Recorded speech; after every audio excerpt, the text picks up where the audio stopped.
নমস্কার বন্ধুরা, শুভ রথযাত্রা উপলক্ষে আপনাদের সকলকে জানাই প্রীতি ভালোবাসা শুভেচ্ছা। আর এই রথযাত্রা উপলক্ষে জগন্নাথ দেবের 56 ভোগের একটি ভোগ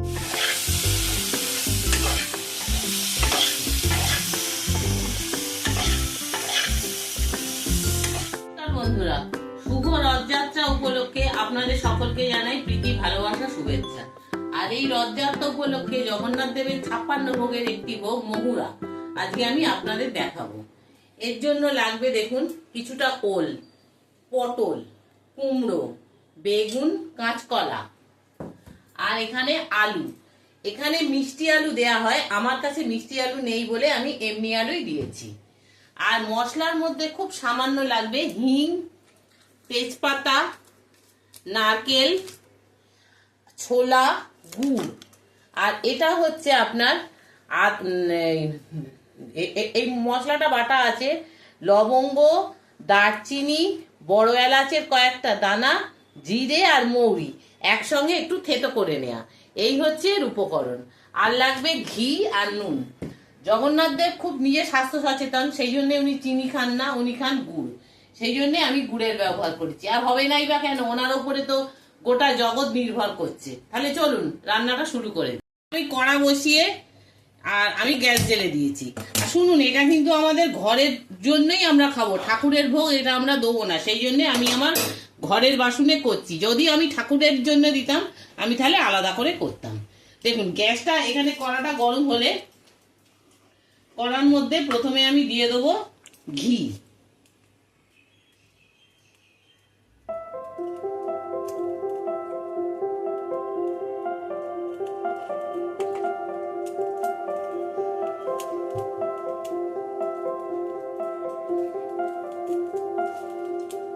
ঘি দিয়েছি তো এনে গ্যাসটা একটু কমিয়ে দিচ্ছি, কারণ ঘিটা যাতে না জ্বলে যায়।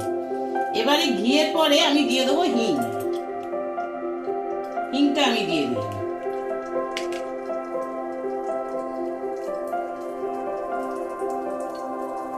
সামান্য হিংটা আমি দিয়ে দিলাম।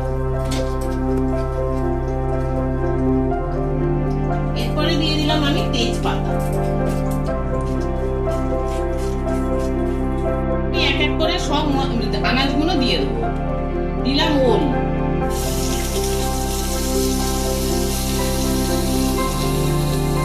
আর জগন্নাথ দেবের প্রকৃত রান্নায় কিন্তু খুন্তির কোনো ব্যবহার হয় না, কিন্তু আমরা ঘরে তো আমরা তো সেই রকম ভাবে করতে পারি না, তাই আমি খুন্তির ব্যবহার করি। পটল দিলাম, দিলাম কুমড়ো,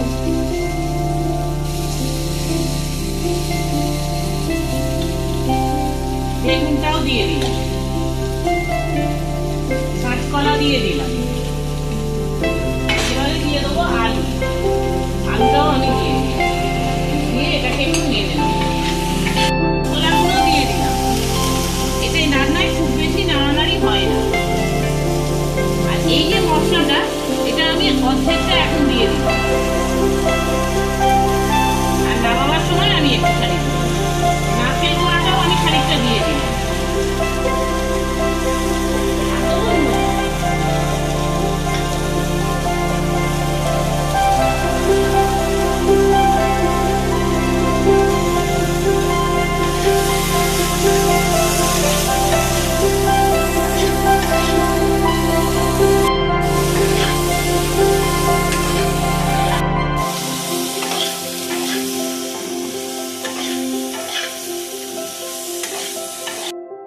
নিয়ে আমি জল দিয়ে ঢাকা দিয়ে দেবো।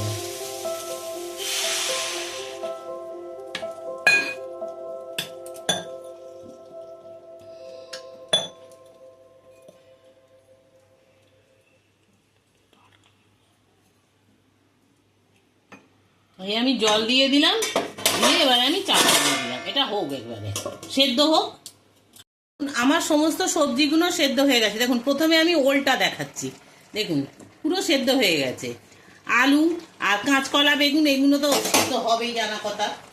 আচ্ছা দেখুন, এবারে আমি এর ভেতরে গুড়টাকে দিয়ে দিচ্ছি।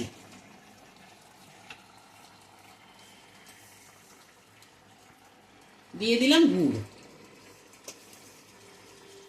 আর এই যে ভাজা নয়, যে মশলাটা গুঁড়ো করে রেখেছিলাম সেই মশলাটা আবার একটু দিয়ে দিলাম। এবারে এটাকে আমি ভালো করে নাড়িয়ে নেব।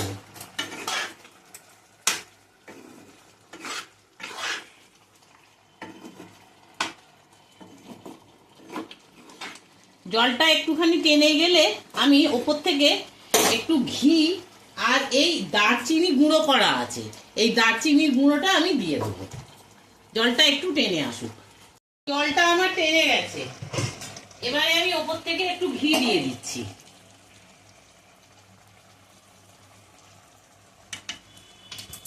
গ্যাসটা বন্ধ করে দিলাম। আর এইবারে এই লবঙ্গর যে গুঁড়োটা আছে, এই লবঙ্গর গুঁড়োটা আমি ওপর থেকে ছড়িয়ে দেবো। এই লবঙ্গর গুঁড়োটাতেই জানেন তো এর স্বাদটা পুরো অন্যরকম হয়ে যাবে, কারণ এর মধ্যে তো দেখেছেন আপনারা কোনো হলুদ ফলুদ কিচ্ছু পড়েনি।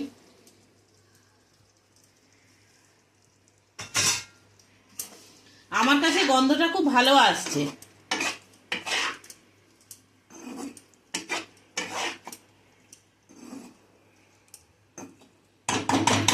আমি নামিয়ে দিলাম। আমার রান্নাটা হয়ে গেছে, নামিয়ে দিয়ে আমি ওপর থেকে আরেকটু নারকেল কোড়া ছড়িয়ে দিয়েছি। হয়ে গেল আমার জগন্নাথ দেবের 56 ভোগের এক ভোগ মহুরা। আমি আপনাদের কাছে একটু টেস্ট করে দেখছি, একটু টেস্ট করে দেখাচ্ছি।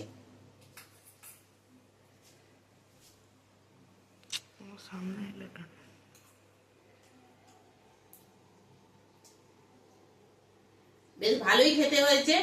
আপনারাও এইভাবে জগন্নাথের ভোগ প্রসাদ বানিয়ে দেখাবেন আর দেখবেন কিরকম লাগে।